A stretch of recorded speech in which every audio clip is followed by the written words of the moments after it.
Hi, so today I'm going to talk about art books.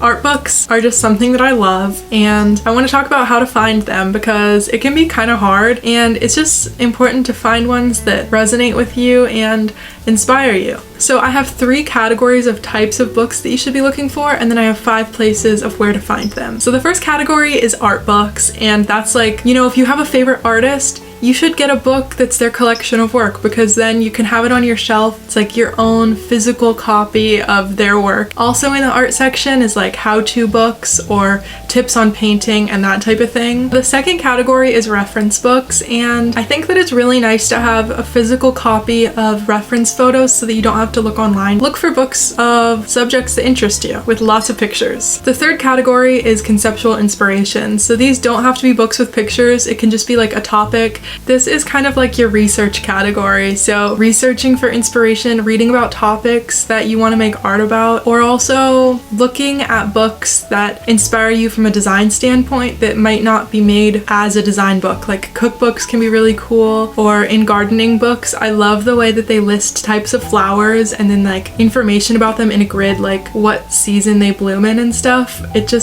The words that they use and the way it's arranged looks really poetic. So that is another category. If you hear any noises, it's Speck. Her full name is Spectacled Flying Fox, and she's my new kitten, so she's walking around. Now I'm going to talk about the 5 places that you should look for these books. First of all, might be obvious, but used bookstores. Used bookstores are great because you can find affordable books, and every single book in there is going to be different. There's no like multiple copies, so it's just a higher chance that you'll find something you like. I recently got super lucky and I found Not Nothing by Ray Johnson. Ray Johnson is a super cool artist. His work is a lot of writing, but the text and image combination is really important. So this is selected writings from 1954 to 1994. You can tell that they're very visual.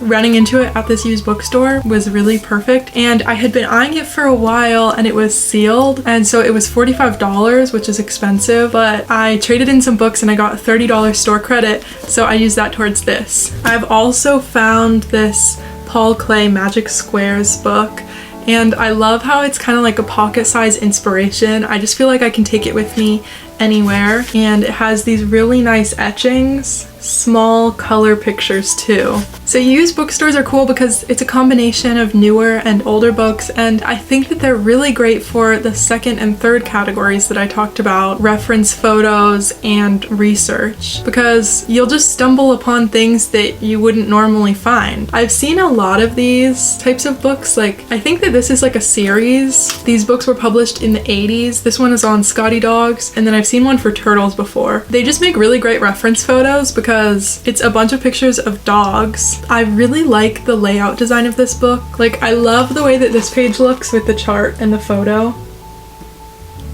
It's really easy to find gardening books in used bookstores, and I love using gardening books as reference photos because the colors are just so like warm and vibrant. They're different than photos printed today because a lot of the photos in like gardening books today, they have kind of like an iPhone quality where it just captures like exactly the lifelike colors, but in the older printings, it's just more like aesthetic. Like the colors feel more curated, like a special palette. And I think that goes for any type of like vintage book.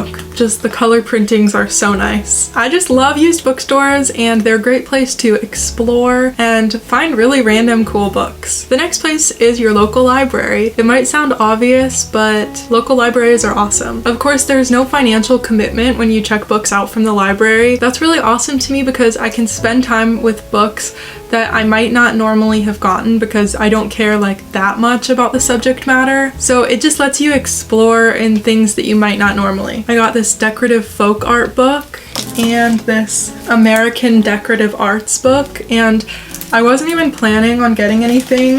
I have this like vintage, it's like a toy chest bench thing, and it's painted blue right now, and I want to repaint it. I know that might be controversial, but it was painted like in the 80s or something, so it's fine. I want to repaint it and give it kind of like an Americana folk art feel, so I didn't think of that until I saw these books. So yeah, inspiration from the library. I also think that libraries have a lot of good crafting books or like how-to books. Good books on on interior design. So like if you want reference photos for chairs and stuff like that. The next category might also seem obvious, but it's Barnes & Noble, and they have a really good art section. Like if you're looking for a book on an artist's body of work, that's a great place to go. Like I have Frida Kahlo's diary, I have a book on Saul Steinberg's drawings. So Barnes & Noble is really great for that. I think what I would most recommend it for is creative workbooks like The Artist's Way, which I haven't done yet, but I will soon, and The Creative Act. And then recently I got the 5-Minute Journal,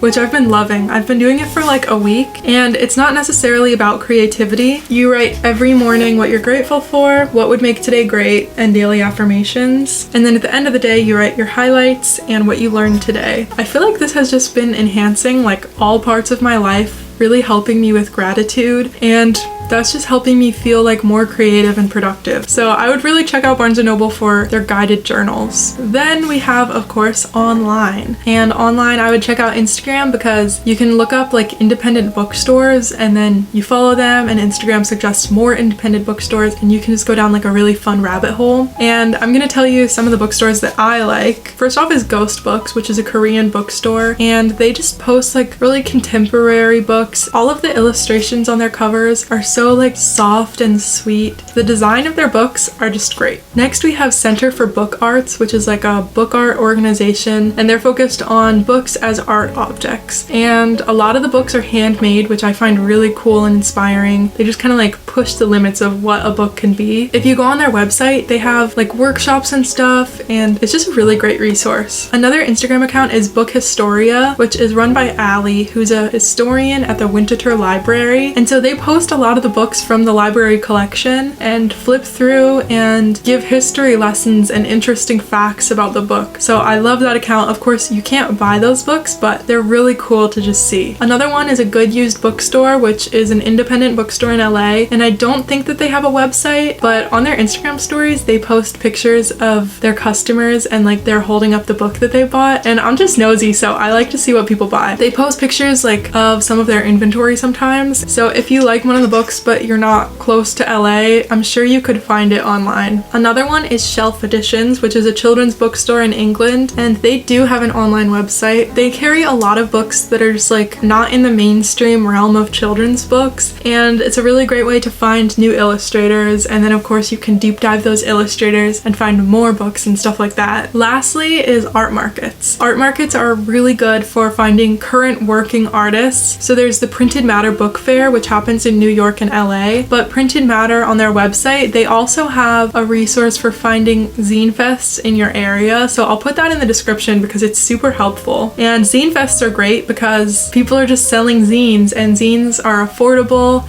They're handmade usually. Zines are just a really accessible way to own art. Let me know if you have any other recommendations on how you find art books or any other tips and tricks. Thank you for watching, and I'll see you next time.